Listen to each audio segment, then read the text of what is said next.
can't argue for any player listed outside of the top 75, and likely there are other cases to be made, but this is the case for Klay Thompson, or even Draymond Green if you'd like, to be listed as top 75 players all time. Russell Westbrook is all the proof you need to know that the league typically rewards players who pad their stats. Klay Thompson was essentially denied because he's not the first option on a championship team, and Iguodala showed us that the finals MVP doesn't always go to the best player on the best team. I won't be quite sure that this will make Klay Thompson a top 75 player, but it will for certain show that Klay Thompson is better than a number of players the NBA has in the top 75. Before I get into it though, this is a long one, so grab yourself a snack and a drink and enjoy the show. And if you haven't already, hit that like button, subscribe to the channel, and welcome to Swish Culture. So here goes. Folks, I took a number of painstaking steps to reach an unbiased conclusion on which players should be ahead of Klay Thompson. First, I removed all the players that have the same or more championships than Klay. Next, I removed all those players with MVPs, but not finals MVPs. I like to call that the Iguodala clause. Despite the fact that Iguodala has a finals MVP, you won't see him ranked above Steph Curry all time as an NBA player. There is no reward in playing in obscurity, potentially load managing for the entire regular season, and showing up for the playoffs.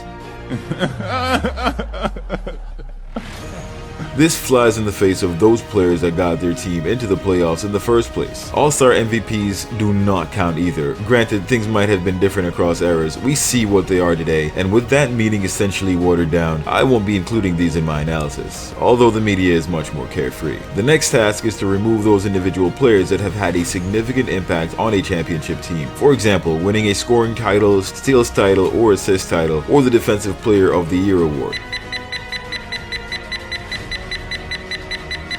Just some food for thought. Draymond Green would be eliminated well before this point as a better player all time than Klay Thompson. While it doesn't mean he will be, this is essentially proof that any player that I have remaining on this list when all is said and done has absolutely no chance of being better than Klay Thompson and should not be ranked above him all time. This leaves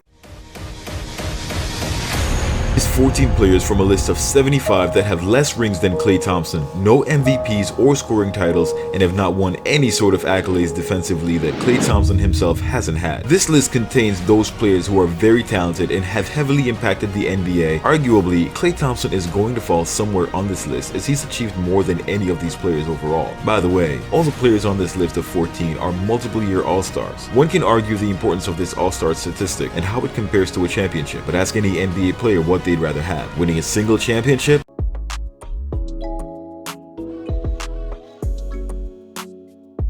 or having multiple All-Star appearances and rocking that participation trophy, which doesn't take into account your actual contribution to winning, only your individual accomplishment, which literally means nothing when you consider the fact that none of these players have any. This leads to the next step, which is to compare the roles of these players as they were at the peak of their careers. Once we've established each player's contribution to their championship team, it is only then we can quantify where they rank amongst each other. For those among you who have figured out what this means for those other players that haven't won a championship, kudos. Any of those players that have not won a championship, nor have they won any overall individual accolades, simply cannot be ranked ahead of Klay Thompson, despite what your bias might think, and here's why. It can easily be argued that Klay Thompson could be considered as a first option for another team. It is also very easy to argue that as the first option, his scoring would increase tremendously, as his usage rate would increase, and his team relied on him more heavily for scoring. Let's take a look at some shooting guards who went from being a first to second option, or vice versa. Controversially speaking, let's start with KD. Kevin Durant went from scoring 28 points per game in 2016 as the first option on the Thunder next to Westbrook to 25.1 points per game, virtually matching Curry's 25.3 points per game performance that year. Considering KD is primarily a scorer, this puts him as the second option next to Steph Curry. Not buying it? Okay, I get it.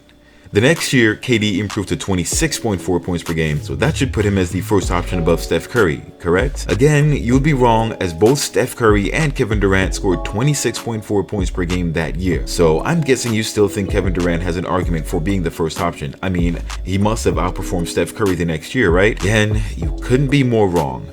Steph averaged 27.3 points per game the third season he played with Durant, while KD averaged just 26 points per game. His first season with the Nets, KD averaged more points than he ever averaged with the Warriors. What that means is that he's handling a much higher scoring load, and considering the fact that he played next to James Harden and Kyrie Irving, KD is now a true first option. Speaking of James Harden, how's this for moving from a first option on the Houston Rockets to a second option on the Nets? James Harden with the Brooklyn Nets averaged just 24.6 points per game, a whopping 10 points per game less than the 34 points per game he averaged as the first option on the Rockets just a year prior. Just for perspective, the average NBA player averages just 10.5 points per game. To make matters worse, that wasn't even his best year, as he scored 38.3 points per game just a few years before that. All those points just because he went to being a second option. Or was it the Rockets system which would make Harden a system player?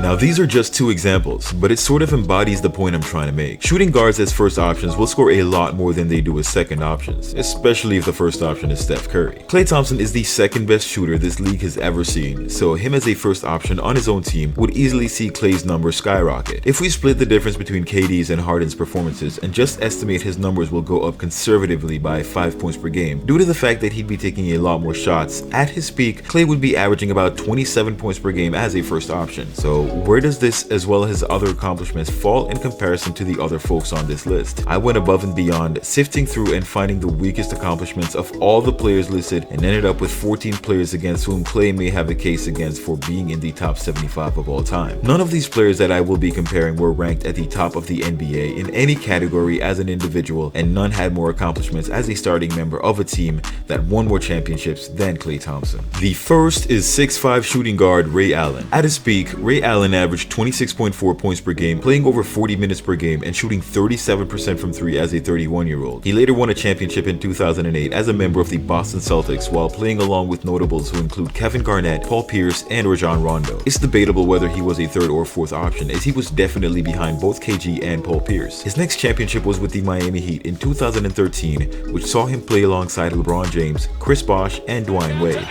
His three-pointer, bang!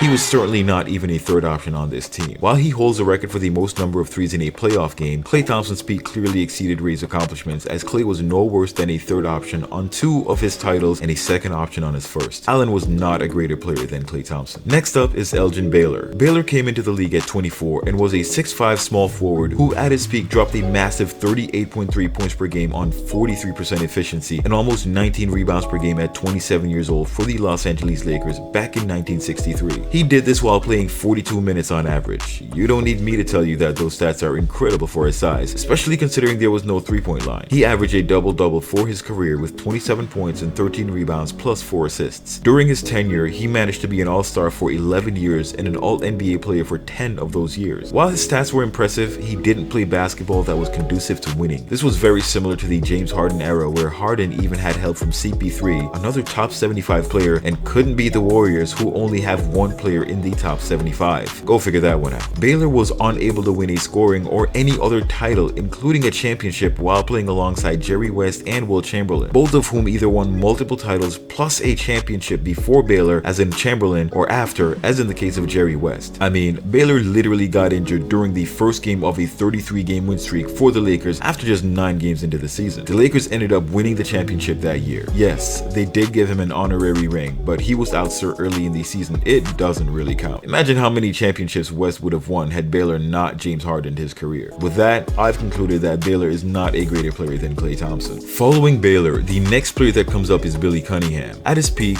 a 26-year-old Cunningham averaged 26 points per game and almost 14 rebounds, playing the small forward position for the Sixers. He is a 4-time All-Star and 4-time All-NBA player, with his lone championship coming in 1967, where Cunningham was the 6th option behind Will Chamberlain, Hal Greer, Chet Walker, Luke Jackson, and Wally Jones. Imagine Connaughton of the 2021 Bucks championship making the top 75 over Klay Thompson. It's okay, I can't either.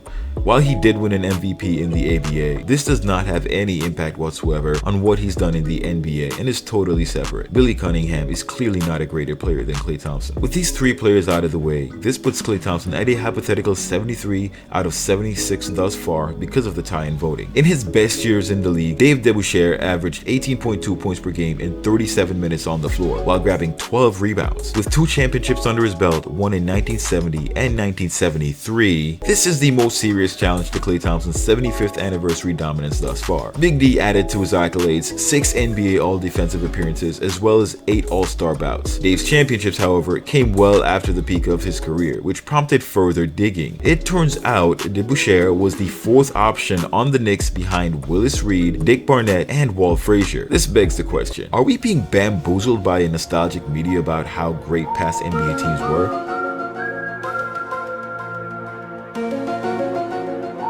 Again, while Wiggins winning a ring as a 4th option with the Warriors will still be considered legitimate with Klay Thompson on the roster, it just isn't the same as Klay winning in 2015 as a 2nd option. Making the all-defensive team 6 times is no easy task, but neither is scoring 22 points per game next to Steph Curry. Kevin Durant himself, often hailed as the best in today's basketball, only managed to come up 4 points per game better each year the two played alongside each other. Klay was dominant in scoring, won a number of championships, and received all defensive honors. Debusschere dominated defensively, did score a title as a 2nd option. While he wasn't scoring like Klay, he was no slouch in that department either. I'd have these two as a tie, except that Klay Thompson has so many unlisted accomplishments, including his 3-point records of 14 threes in a game, 37 points in a quarter. I'll have to give Toaster Klay the slight advantage on this one. Dave Debusschere is not a greater player than Klay Thompson.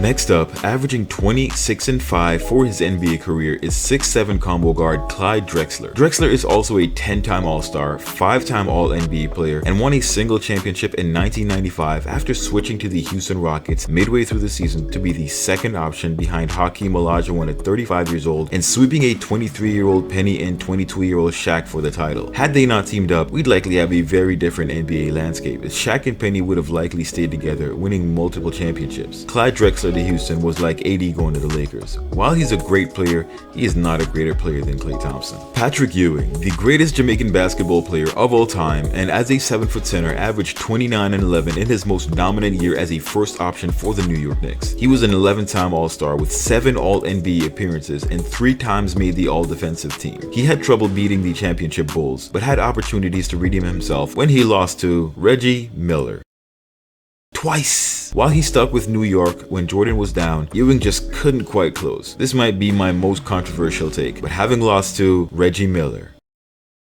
twice, Patrick Ewing was not a greater player than Klay Thompson. Walt Frazier is a 6'4" point guard that averaged 19 points, 6 assists, and 6 rebounds over the entirety of his 13-year career. He was a 7-time All-Star, 6-time All-NBA player, 7-time All-Defensive team member, and 2-time NBA champion, winning chips in 1970 and 1973. While he was the 2nd option on a team that had fairly decent talent, he was the 1st option on the 1973 Knicks team that took down the Lakers in 5 games. This, ladies and gentlemen, is the first upset. I'll have to rank Frazier above Klay Thompson, despite him winning 1 less championship. So for the moment, Walt Frazier is a greater player than Klay Thompson. Hal Greer, a 6'2" combo guard who played 15 seasons with the Sixers, including the years the team was called the Syracuse Nationals, and was a 10-time All-Star, won a single championship with the 67 76ers team that had him as a 2nd option while being loaded with multiple players from the list of the 75 greatest NBA players of all time, including Wilt Chamberlain and Billy Cunningham. I give Greer credit as a 2nd option, but with only 1 championship, he pales in comparison to Klay Thompson, as he averaged about the same number of points but won less championships despite having opportunities. Hal Greer is not a greater player than Klay Thompson. The next player is often compared to the Golden State's 1st option in Stephen Curry, but let's not get ahead of ourselves here. Damian Lillard at 6'3" with 9 seasons under his belt has yet to even sniff a championship as the 1st option on the Portland Trailblazers. He's a 6-time All-Star and has 6 All-NBA appearances in his not quite as decorated career. His one claim to greatness is that he's brought the Trailblazers to the Western Conference Finals, only to get swept by the Golden State Warriors with an injury to one of their top 2 players. Damian Lillard has 0 individual stat accomplishments and 0 championships. As such, I can only conclude that he's not a greater player than Klay Thompson. Next on this list is a 6'8" forward who won his lone championship with the 1973 Knicks. Anyone notice a pattern here? Jerry Lucas was outscored by 10 of his 11 teammates on the 1973 championship Knicks team during the the playoffs, and the regular season was basically the same show. While he had multiple All-Star and All-NBA appearances, nothing else on his resume stood out as being more deserving of being on this list than Klay Thompson. I can only conclude Jerry Lucas is not a greater player than Klay Thompson. With averages of 15 points per game and 15 rebounds per game, Nate Thurmond was a tall player in the 60s. He made 7 All-Star game appearances as well as 5 All-Defense teams throughout his career. With his size, he was a rebounding monster. There was one year that Thurmond averaged 22 rebounds per game, which seems just about impossible for anyone to do in today's game. Despite his effort, he never won a rebounding title, or any other titles for that matter. Thurmond was a very good player, even a great player, but Thurmond was not a greater player than Klay Thompson. The next player is a Boston Celtics legend who won 1 title with the team in 2008. While he wasn't exactly a second option, he wasn't a clear first option either. The addition of Kevin Garnett as well as Ray Allen made things quite a bit easier for Pierce, who averaged 19.6 points per game that year. Having to shoulder a much lower scoring load definitely helped with getting the championship. A lot of franchise players are in need of a player good enough to be the first option to allow them to win a championship, and this is what happened with Pierce. Taking this into consideration, and with regards to what we just discussed about Lillard, Pierce getting the help he needs and then being able to close with a single championship gets him very close, but at the end of the day, he just isn't a greater player than Klay Thompson. This leaves only 2 players on our list. Earl Monroe was a 6'3" combo guard with 4 All-Star appearances and 1 entry into the All-NBA team. His one and only championship, and I'll give you guys 5 seconds to guess. Came in 1973 with the New York Knicks. While he was able to put up points on the boards, averaging 19, 4, and 3, his accolades pale in comparison to many on this list, and especially to that of Klay. Earl Monroe was not a greater player than Klay Thompson. This leaves one player, the poster child of three-point shooting, who only made this list because of his shooting, and I suppose for beating Patrick Ewing twice. Reggie Miller, with 18 attempts, was unable to score a championship in the NBA. Miller was my favorite shooter growing up. Not that I had many to choose from, but I do have the recollection of him being a dominant shooter. That said, there are levels to this. If Klay Thompson's greatest accomplishment was 2016, then he would be Reggie Miller. Unfortunately for Reggie, Klay had 2015, 2017, and 2018, 3 years at the top, going up against the man most considered to be the best player on the planet. When Michael Jordan was on top, no one had the ability to take him down. But let's not discount the impact of Dennis Rodman and Scottie Pippen. Golden State faced what the East had to offer for 5 straight years, and with Klay as an integral part of the team, came out victorious 3 out of 5. Before we close out, however, here are 2 bonus players I didn't mention in detail. Westbrook and Harden are 2 of the most current entries into the top 75, and I wouldn't take either player over Klay for playing winning basketball. While they put up impressive statistics, both have proven that they are incapable of winning a title as either first or second options. Russell Westbrook has already given up on trying to achieve such a feat, and considering the state of the Brooklyn Nets, I'd say James Harden is one more failed season away from realizing this as well. Many of the players before from the 60s through the 90s also slid by as 4th or 5th options on championship teams, while players like Russell, Chamberlain, and Kareem dominated. Or like the New York Knicks did in 1973, a group of above average players got together to beat Boston and skated through the finals. If 13 of the 14 players I listed are not better than Klay Thompson, he'd be somewhere around 63 on the NBA's top 75, factually speaking. But we could argue for a spot closer to 50 if we went in depth on a few more players. Klay's injuries the last couple of years definitely minimizes the impact his NBA career has had on the league, but by no means will he be marginalized when all is said and done. History will remember Klay Thompson favorably, as it has proven to do so for the great shooters that we have seen over the years. Let me know in the comments below which one of the takes you agree with and which ones you don't. I may have missed a few players over whom Klay Thompson is more deserving of being a top 75 player, and I may have missed a couple others whom I have him ranked above, but I'm confident in the conclusion of where Klay ranks as an all-time player. Consequently, if Klay had left the Golden State Warriors and went to a different franchise to be the first option and made the playoffs, averaging a lot of points in a system designed around his playstyle, there is no doubt he would have been a part of the list of the 75 greatest players of all time. Don't forget to like the video, subscribe to the channel, and tap that notification bell so you stay updated on all my latest videos. Till next time.